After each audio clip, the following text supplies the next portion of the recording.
Buenos dias. It is a great pleasure to participate in this 18th annual Hemingway Colloquium, which coincides with the 60th anniversary of the death of Ernest Hemingway. Like most participants, I wish I was in Cuba delivering these remarks in person. Unfortunately, that is not the case. Lives across the globe have been interrupted by the horrible pandemic. I know that, or I suspect that many of you, including me, have lost family or friends due to the pandemic, and I hope that all of you are vaccinated or will soon be vaccinated. I'd like to thank Grisel Fraga, Director of the Museo Hemingway, for inviting me to speak with you. I also want to thank my colleagues at the Consejo Nacional de Patrimonio Cultural who make our work possible, especially President Sonia Perez, Director of International Relations, Alain Vincennes, and Specialist Dinora Fernandez. I'd also like to mention folks who are no longer there, but who have been instrumental in our work and wonderful to us, especially former president or past president Gladys Coyoso, and Hemingway scholar and former director of Museo Hemingway, and just a wonderful personal friend of mine, Gladys Rodriguez. And I would be remiss without mentioning Isabel Ferrero, the deputy director of the museum, and her staff, whose support and friendship over these last 18 years have been a great source of comfort and wonder and delight. So thank you. I'm Mary Jo Adams, the director of the Finca Vigía Foundation. Our foundation is based in Boston, Massachusetts in the United States. And for the past almost 2 decades, our mission has remained constant, and that is to preserve Ernest Hemingway's legacy in Cuba. We've had the cooperation of the United States government and also the support of the Cuban government to conduct this amazing cultural project. And I'd like to think that Hemingway might actually be pleased in his role as unifier. Over the past 2 decades, working together with our colleagues at the museum and at the Consejo Nacional, our foundation has conserved and taught conservation techniques to preserve thousands of documents, letters, manuscripts, telegrams, invoices, etc. 5 very unique scrapbooks, more than 4,000 photographs, and we're in the process of working on the book collection and also teaching practices, best practices in metadata. Our architectural team has consulted on preservation issues of Hemingway's beautiful home, Finca Vigía, mostly caused by water infiltration and the very aggressive termites that one finds in Cuba. But perhaps, I don't want to say that it's perhaps the greatest collaboration, all of it has been wonderful, but perhaps a collaboration most recent that we are all very proud of is the construction of the on-site restoration center. This modern state-of-the-art building located on the property contains document conservation laboratories, a fumigation center, storage, and an archival storage vault. And the vault is very, very important to preserve the delicate Hemingway papers. Within the Restoration Center, Cuban conservators are able to, with ease and efficiency, conserve the documents that remain and then are then put into the archival vault. Documents, as well as small objects, can fit in the vault. The vault is special because it was dedicated in memory of 2 remarkable women that started this project off at the very beginning. The vault is in memory of Dr. Marta Rahona, a past president of the Consejo Nacional, and also Dr. Jenny Phillips, the founder of our foundation and the granddaughter of Hemingway's editor, Maxwell Perkins. The archival vault at Finca Vigía has the same climate control systems that one would find in any museum anywhere in the world. It monitors the temperature and relative humidity of the irreplaceable documents. Some of them are from Hemingway's childhood, very fragile and very valuable, very important to Hemingway scholarship. The collaboration in building this building was absolutely magnificent. The Restoration Center was designed jointly by American and Cuban architects, engineers, and conservators. It was built using materials sourced in the United States. All of the construction materials and equipment were shipped from Florida to the port of Mariel, Cuba, over a period of 4 years from 2016 to 2019 in 6 separate containers. This is the first building in Cuba since the early 1960s that was allowed to be built with United States materials. Important to the success of the Restoration Center was workforce development that was part of the project. Some of the tools that we sent were new to our colleagues in Cuba. I'm thinking of specific hurricane-resistant windows, a very complex HVAC system for relative humidity and temperature controls. Also some hand tools that were not commonly used in Cuba. So on one side, our architects and engineers provided training in their use, installation, and maintenance. And on the other side, we had the absolute joy of working with the Cooperativa Santa Fe, who are masterful. They put all of these sort of tricky systems in place in the Restoration Center, and at the same time taught our architects and engineers different ways of doing things and meeting challenges that are uniquely Cuban, very wise, very, very smart. It was a beautiful exchange of ideas. That's a quick description of our background. I wanted to provide that because some people here at the colloquium may not know us. We work with Hemingway, but we are not the Hemingway scholars that you all folks are. So just to summarize, we've done document conservation work, architectural preservation work, and new construction, all with the goal of preserving Ernest Hemingway's important legacy in Cuba. Now, why did we do it?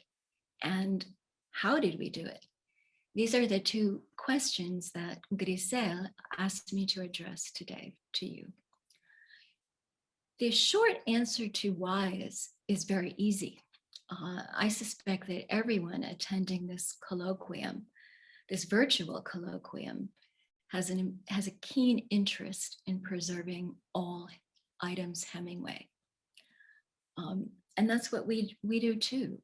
Certainly the people in the United States and in Cuba have a shared cultural patrimony. So why would we do this? It was easy. Ernest Hemingway was born in the United States and he died in the United States. But during his lifetime, he traveled widely and wrote intimately about his international experiences. But of all the places he visited, he chose to spend the final 22 years of his life in Cuba, a country that he loved dearly. Hemingway was a global citizen, but he remains important to all of us participating in this conference from all of our various countries. How we did it was pretty complicated. It was complex, it was frustrating sometimes, and it was fun and exciting most of the time. I'm talking about those of us from the United States, we had a number of government agencies in the United States to satisfy. From the Cuban perspective, our colleagues also had a number of ministries in Cuba which required knowledge and that needed to be addressed. We were working with a shipping company who had never done this before, and we had to make sure that importation, exportation paperwork was all perfect. And sometimes we were inventing it as we went. We'd had to deal with customs in both the United States and in Cuba. And lest I not forget, we needed to raise a fair amount of money to do this here in the United States. And we succeeded. Everyone working on this project succeeded, and we're all very proud of it. And we're grateful to our Cuban colleagues for helping us along the way. I don't want to bore you with the logistical details, but if anybody is interested in knowing more, you can go to our website, fincafoundation.org, or give me a call, and I would happy to go into more details. But to me, what was really the most important part of this whole endeavor was the process established between our foundation and the Consejo Nacional. This process was consistent and it guided us. And it wasn't, it was somewhat common sense. It is based upon 3 principles, which I just wanted to take a moment to discuss. Clarity, goodwill, and patience. And by clarity, I mean, together, our foundation and the Consejo Nacional wrote a series of accords or documents, very simple pieces of paper, very clear. And the accords outlined each nation's responsibilities, objectives, and outcomes. We all knew what our jobs were. We all knew what we could expect from our other colleagues, and they knew what they could expect from us. Secondly, goodwill. Both our foundation and the Consejo always operated with respect and honesty. We were all people with good intentions. Together, we believed that we could succeed, that these values would guide us forward in all meetings and all negotiations, and they did. And lastly, patience. I'm sure you can imagine. This project was new to all of us. Every bit was a first. Everything, every little step was a first. We each had a bureaucracy to deal with. Decisions took longer sometimes than we wanted, mostly times than we wanted. And we accepted this. There was no alternative.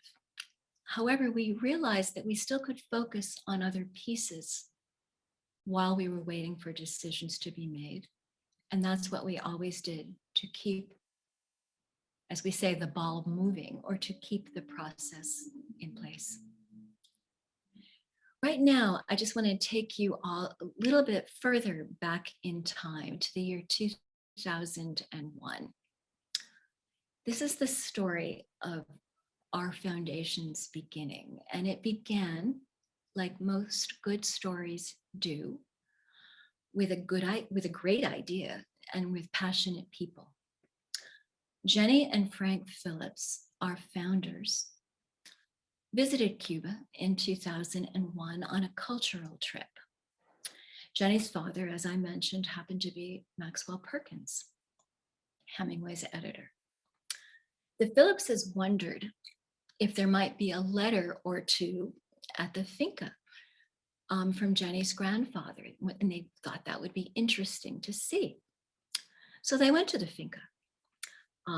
They were greeted cordially and told, yes, there are letters here, but you really have to have permission from the cultural ministry to see them. Well, the Phillipses were leaving to return to the United States shortly, and so they left without seeing any of the letters. But back in the United States, they thought about this and they decided to reach out to Hemingway scholars to ask them questions about what might be in Cuba. And they learned that there were thousands of documents, very important documents, that were assumed to be at Finca Vigía. And they were told by these Hemingway scholars that these doctors would be very valuable, very important for scholarship internationally. It's an important collection. The Phillipses also approached at that time Congressman Jim McGovern for his assistance. Congressman McGovern sent some inquiries to Cuba, to the United States Interest Section, and to some members of the Cuban government to determine the possibility of a binational collaboration. A year later, in January of 2002, Congressman McGovern and Frank Phillips traveled to Cuba and had some meetings at the Cultural Ministry and made a very basic plan of action. Congressman McGovern and Mr. Phillips assured the ministry officials that they did not want to remove any documents from Cuba, but they would love to take some digital images to bring back to the United States. And then they left Cuba, and as they're traveling back on the airplane, they wondered, what on earth could these documents be? What could they contain? Those questions produced another trip. And 2 months later, in March of 2002, the Phillipses returned, this time with Sandy Spanier and Scott Berg, two North American Hemingway scholars.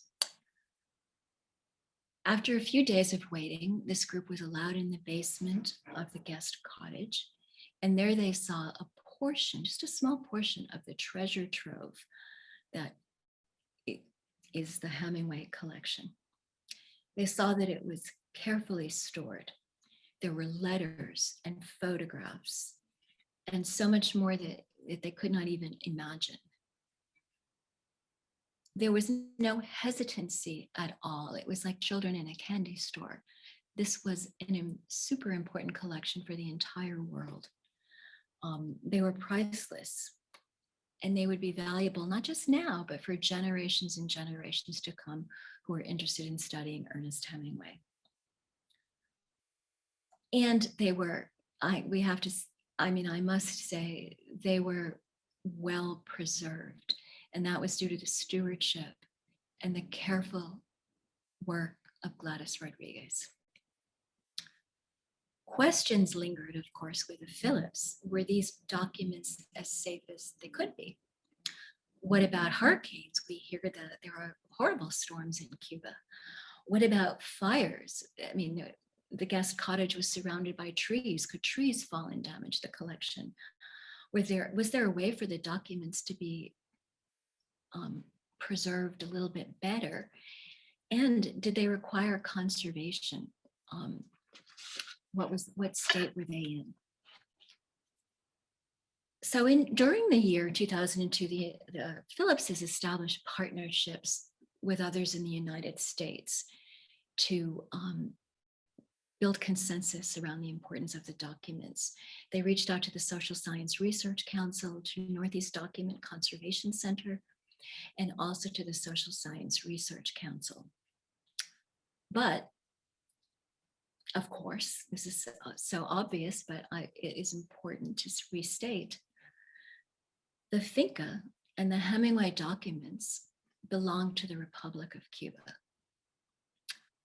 The Phillipses, what they really needed to do was reach out and gain consensus in Cuba for the work.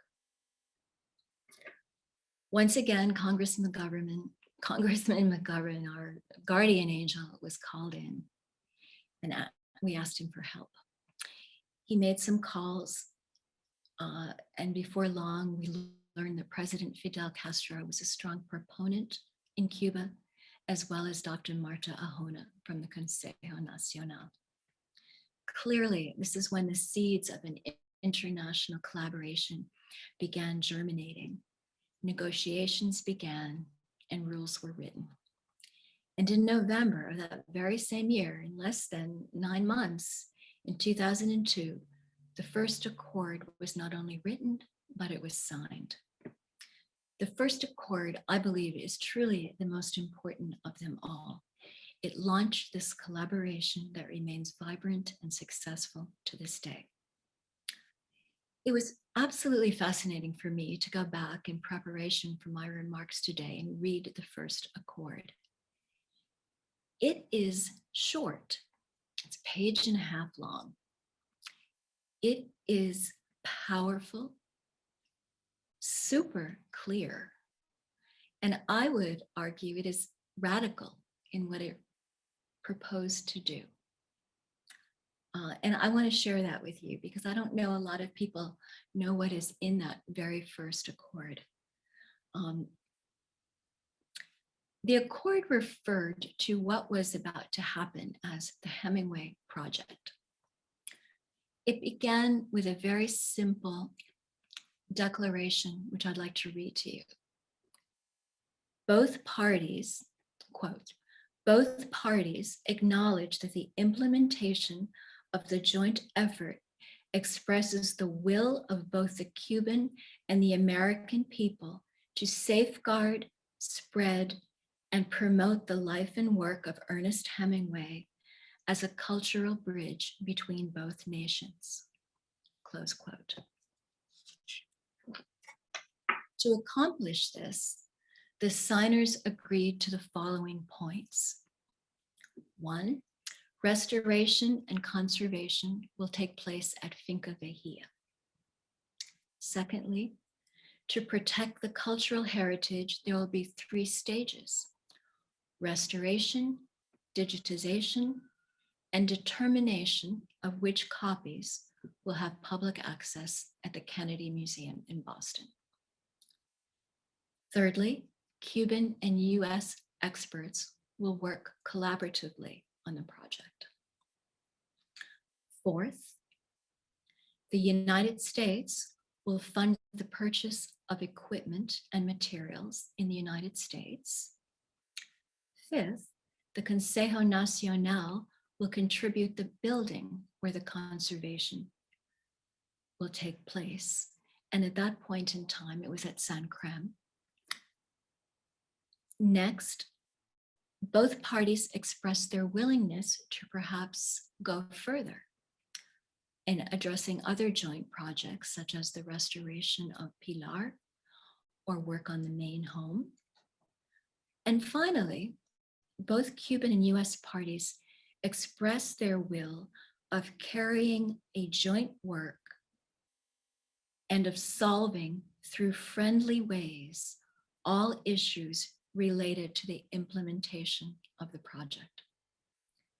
The document is drafted in 2 copies of equal value in Spanish and English languages, and the accord was signed November 11th, 2002 by Dr. Marta Ahona, representing Cuba, and Eric Hirschberg from the Social Science Research Council, representing the United States. It was also signed and witnessed by the following people: Congressman James McGovern, Jenny Phillips, Frank Phillips, Sandra Spanier, Sean Hemingway, Valerie Hemingway, Angela Hemingway, Hillary Hemingway, and Fidel Castro. I gave you those names in the order of which they were written, but I must share that even though President Castro signed his name last, he signed it the largest. Since that famous first accord, together we have written 4 others. They're written about every 3 to 4 years. And they would always relate to the work that we anticipate accomplishing in the next 3 to 4 years. Some were very specific to document conservation, others related to the construction of the Restoration Center. Each accord is taken very seriously. They are written collaboratively. Drafts go back and forth multiple times. And they always encompass the values and beliefs of both parties that I described about in a process slightly earlier in my remarks. The accords are clear. There is clarity of responsibility and expectations. Goodwill, or as mentioned in the first accord with a phrase that I love, quote, solving problems through friendly ways, close quotes, and patience. Given the political situations that exist in both countries, everyone recognizes the need for patience. In closing, please know that I speak on behalf of my entire board of directors today. I speak on behalf of our technical team and our document conservation team when I say that we all very much look forward to next year, to 2022. We are eager for the day that when we can return to Cuba, to the Finca Vigía, to reunite with our friends and colleagues. With fingers crossed, con dedos cruzados, we hope that in 2022, we'll be able to sign a sixth accord together and really outline our vision going forward. I want to thank you all very much. I wish you all good health. Muchísimas gracias a todos. Les deseo a todos a buena salud y muy buen día. Chao.